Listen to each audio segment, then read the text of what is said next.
एक समृद्ध नगर में विराट नामक व्यक्ति रहता था। वो अपनी व्यापारिक सूझबूझ और चतुराई से देखते ही देखते करोड़पति बन चुका था।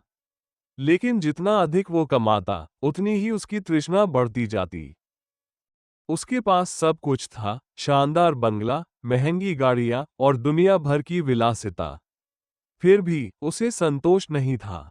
हर सुबह वो शीशे के सामने खड़ा होकर खुद से एक ही सवाल करता, क्या मैं सबसे अमीर व्यक्ति बन सकता हूँ? उसे लगता था कि जब तक उसके पास असीमित धन नहीं होगा, तब तक वो वास्तव में सफल नहीं होगा। वो दिन रात नए व्यावसायिक सौदों में खुद को झोंक देता। उसकी भूख बढ़ती जा रही थी और इसी लालसा ने उसे एक ऐसा मोड़ दिखाया जिससे उसकी जिंदगी हमेशा के लिए बदलने वाली थी। एक दिन जब वो एक बिजनेस मीटिंग के बाद देर रात अपने घर लौट रहा था, तो सड़क पर घना कोहरा छाया हुआ था। अचानक एक आदमी उसकी कार के सामने आ खड़ा हुआ। वो साधारण कपड़ों में था, लेकिन उसकी आंखों में एक रहस्यमयी चमक थी। आदमी ने कहा, तुम जितना चाहो उतना धन कमा सकते हो, लेकिन इसकी एक शर्त होगी। विराट ठिठक गया। कौन सी शर्त? उसने संदेह भरी नजरों से पूछा। वो मुस्कुराया और धीरे से बोला, तुम जितना अधिक कमाओगे, तुम्हारे जीवन से उतनी ही अधिक खुशियां गायब होती जाएंगी। विराट हंस पड़ा। उसके लिए खुशियों का मापदंड सिर्फ धन था। उसने बिना कुछ सोचे समझे प्रस्ताव स्वीकार कर लिया। आदमी मुस्कुराया और एक पल में गायब हो गया। उसी क्षण से विराट को हर निवेश में अप्रत्याशित सफलता मिलने लगी। उसके शेयर आसमान छूने लगे। उसकी संपत्ति दोगुनी, तिगुनी और फिर कई गुना बढ़ने लगी। लेकिन उसे यह एहसास नहीं था कि इस सफलता की असली कीमत क्या होगी। जैसे जैसे विराट की संपत्ति बढ़ती गई, वैसे वैसे उसके जीवन से कुछ अनमोल चीजें धीरे धीरे गायब होने लगी। सबसे पहले उसकी रातों की नींद चली गई। हर रात वो अपने लैपटॉप की स्क्रीन पर शेयर बाजार की चालें देखता रहता। उसे हमेशा डर सताने लगा कि कहीं कोई उससे आगे न निकल जाए। उसकी आंखों के नीचे काले घेरे पड़ गए और उसका चेहरा तनाव से भरा रहने लगा। धीरे धीरे उसके परिवार से उसका लगाव कम होने लगा। उसका बेटा, जो पहले हर शाम उसके साथ खेला करता था, अब अकेले खेलता। उसकी पत्नी, जो कभी उसकी सबसे बड़ी सहायक थी, अब उपेक्षित महसूस करने लगी।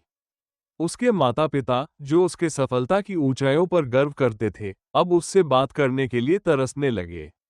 लेकिन विराट को इससे कोई फर्क नहीं पड़ता था। उसका ध्यान सिर्फ अपने बढ़ते बैंक बैलेंस पर था।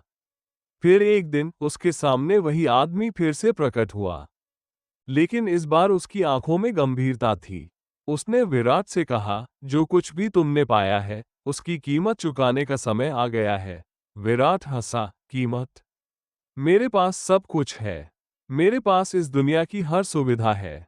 मैं दुनिया का सबसे सफल व्यक्ति बन चुका हूं। आदमी ने शांत स्वर में उत्तर दिया, क्या सच में? अगले ही दिन विराट के सबसे विश्वसनीय सहयोगियों ने उसे धोखा दिया। जिन कर्मचारियों को उसने बेइंतहा मेहनत करवाई थी, उन्होंने सामूहिक इस्तीफा दे दिया।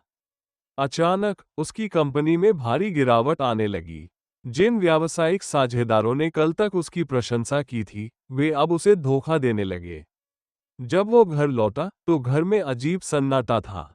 उसके बेटे का कमरा खाली पड़ा था। उसकी पत्नी ने एक पत्र छोड़ दिया था, तुम्हारे पास सब कुछ है, लेकिन तुम्हारे पास हमारे लिए समय नहीं। हम जा रहे हैं। विराट के हाथ कांपने लगे।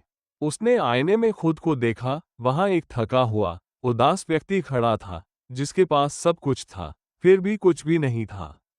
विराट अपनी विशाल हवेली में अकेला बैठा था।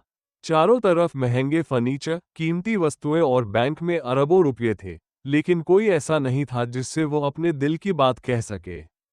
उसने खिड़की से बाहर देखा। सामने एक साधारण परिवार पार्क में हंसते हुए खेल रहा था। वो सोचने लगा कि आखिर असली खुशी क्या थी। धीरे धीरे विराट ने अपनी जीवनशैली बदली। उसने अपने कर्मचारियों के लिए नई नीतियां बनाई, अपने पुराने दोस्तों से संपर्क किया और समाज में योगदान देने लगा। अब वो केवल पैसे के पीछे नहीं भागता था, बल्कि जीवन के असली सुख को समझ चुका था। संपत्ति का मूल्य तभी होता है जब वो जीवन में खुशी और संतोष लाए। अगर लालच असीमित हो जाए, तो वो सब कुछ छीन सकता है, यहाँ तक कि जीवन की शांति भी।